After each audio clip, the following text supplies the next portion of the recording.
Alors on a organisé un colloque qui n'est pas un colloque en fait, on a organisé des journées internationales. On a appelé ça des journées internationales parce que le thème droit de bouger, droit de rester nous semblait, moi et mes collègues, impérativement convoquer des expertises de praticiens.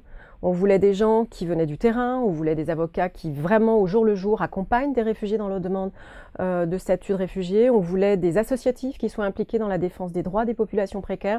On voulait aussi des hauts fonctionnaires, des gens des Nations Unies, des gens du HCR. On voulait des médecins de Médecins sans frontières. On voulait finalement, à l'échelle d'une semaine, donner la possibilité aux gens intéressés, que ce soit des citoyens, des étudiants ou des collègues, de se confronter à cette idée de la mobilité en croisant systématiquement des aspects pratiques, des aspects humains et le statut bureaucratico-administratif qui s'impose à ces populations et qui s'impose au droit de bouger.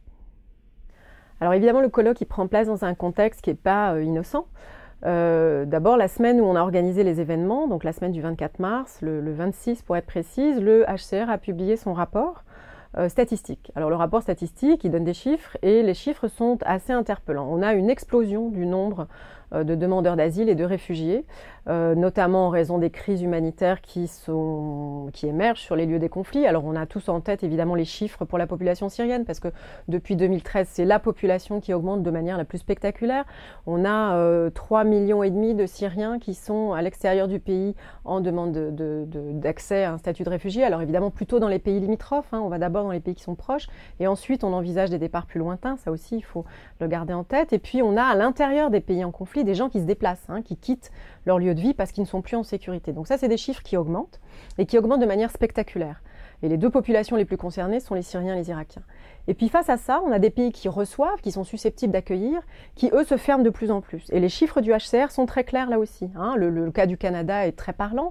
On a un pays qui passe entre 2010 et 2015 de la 5e place en termes de pays accueillant les populations demandeuses d'asile, donc voulant accéder au statut de réfugié, au 15e rang. Donc on a un pays qui se ferme. Et qui se ferme pourquoi ? On ne se ferme pas du jour au lendemain. On se ferme parce qu'on a une politique des visas qui, depuis une quinzaine d'années, est de plus en plus restrictive, de plus en plus lourde, de plus en plus onéreuse aussi pour ceux qui sont candidats au départ. Et puis on a une politique du droit d'asile qui a été complètement réformée à partir de 2012 et on en paye aujourd'hui les conséquences. Nous, pas tellement, parce que nous on a des statuts de résidents permanents, de résidents temporaires, on a des statuts, on a des droits qui sont clairement liés à nos situations administratives, mais pour les populations qui arrivent ici et qui de nouveau, après avoir vécu une expérience humanitaire extrêmement traumatisante, se retrouvent ici à découvrir ce que signifie l'accès au statut de réfugié sous le plan, cette fois-ci, bureaucratico-administratif, l'épreuve est extrêmement lourde, pesante et parfois avec une issue assez tragique.